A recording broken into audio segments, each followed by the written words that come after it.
Things are looking up for Newcastle United. It's taken a little bit of a while, but everything's starting to click both on and off the pitch. Today, I have very exciting news to talk about. What it could mean for Newcastle's present and Newcastle's future is going to be really enjoyable. But before I do begin, if you enjoy the video, of course, do hit the like and subscribe. It is always greatly appreciated. But yeah, let's just get straight into it and talk about Newcastle United. And they made a major signing today in Ross Wilson from Nottingham Forest. And if you don't know who Ross Wilson is, he is your new DOF. So he's obviously replacing Paul Mitchell, who left the club suddenly in the summer, really, and left you guys in a bit of a black hole. But Ross Wilson, the release clause was triggered from Nottingham Forest. A bit of a power move there to be able to take one of the key cogs of Nottingham Forest. Newcastle have got that done deal. So, who is Ross Wilson? How many signings has he made? Well, he's had some experience. I think it was at Southampton. He was obviously at Nottingham Forest. He was influential in bringing Van Dijk from Celtic to Southampton. Influential in signing the likes of Elanga, signing the likes of Gibbs White, signing the likes, all these players like Elliott Anderson as well, who I'll talk about a bit later. He was there in making those deals happen. So he knows quality and he knows how to get those deals done. We've seen the rise of Nottingham Forest. That in itself should suggest to you that he's got really good credentials to take Newcastle United to the next level. And I really like this deal. And when I'm sort of looking at Newcastle United, everyone can sort of talk about how disappointing it was, the whole Isak saga, how Paul Mitchell left and the fallings out that happened behind the scenes. But things are starting to move in the right direction. I'm just going to name a couple of things. Their new CEO, Hopkinson. Their new training ground site is sorted. They're pending official announcement for that in late 2025.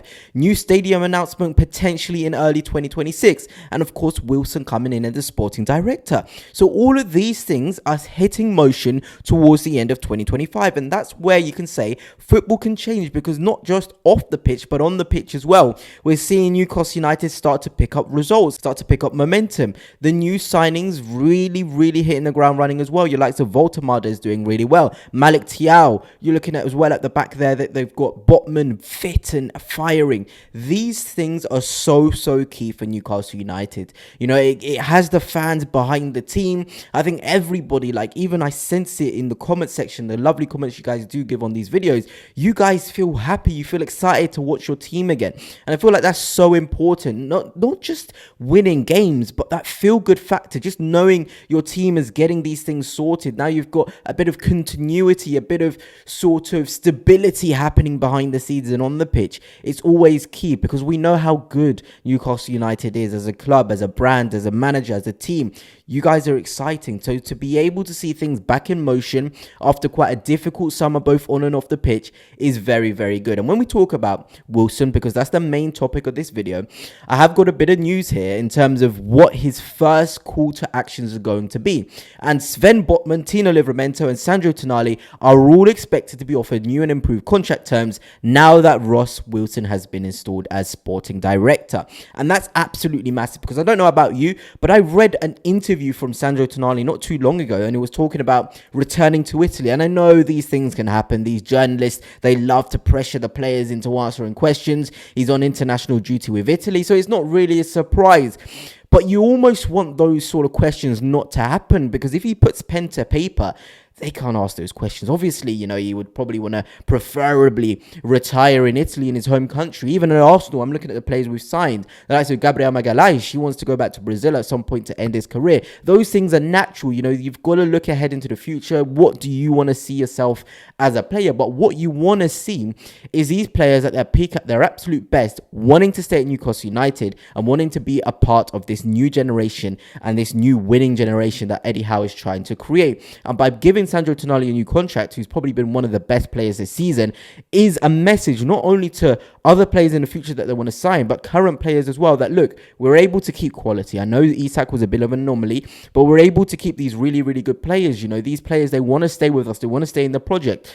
And this is my biggest thing when we're talking about Paul Mitchell, because there's probably some truth in it that he didn't offer the 300 grand a week that Isak wanted. But this sort of question in terms of contract, like Tonali, should have been done last season, really. Livramento as well, Sven Botman. You've got to be increasing. Even us at Arsenal, we're making these contracts For your likes of David Raya, he didn't get an increase on his deal, but we increased the money he's on just to make those players feel happy and welcome. You're looking at Leandro Trossard, another example. He didn't get an increase on his contract length, but he got an increase in the amount of money he's earning. Small things like that can make the players feel wanted, and I feel like you've got to use those to advantage. Maybe a +1, an option for an extra year. Those sort of deals are very effective, and someone like Ross Wilson, I feel like is going to be perfect for instilling that. We can talk about Tonali, but Livramento as well is so key. I feel like if you keep Livramento, I think that's the biggest message of them all, because we know how young and phenomenal he is, and I feel like the best time to give him the contract is now when he's got this injury, because it's like sort of sends this message where you're like, you're injured, but we bank on you that much that we're going to give you this contract rise.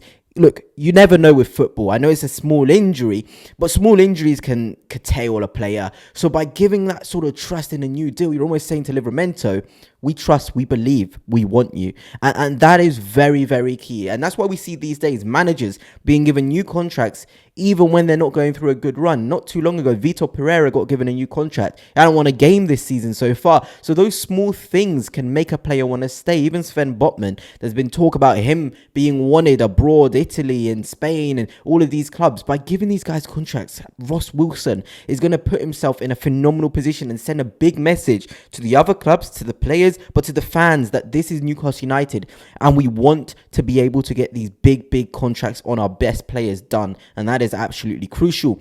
And, you know, I'm going to talk about Elliott Anderson because I've been seeing a lot. Eddie Howe has been talking about Elliott Anderson and how much quality he has, even before the game against Nottingham Forest, and how much of a big player he is. And, you know, PSR, it's obviously horrible what PSR can do to clubs. He's not just Newcastle United. We saw Aston Villa selling Ramsey. Did they really want to sell him? No, but that's what the way modern football is, unfortunately. But Elliott Anderson, I look at him and I'd be like, I think you're going to go back to Newcastle United next summer. And this is not me saying I've got sources or anything. But when I read the interviews, I read how much he loves Newcastle United.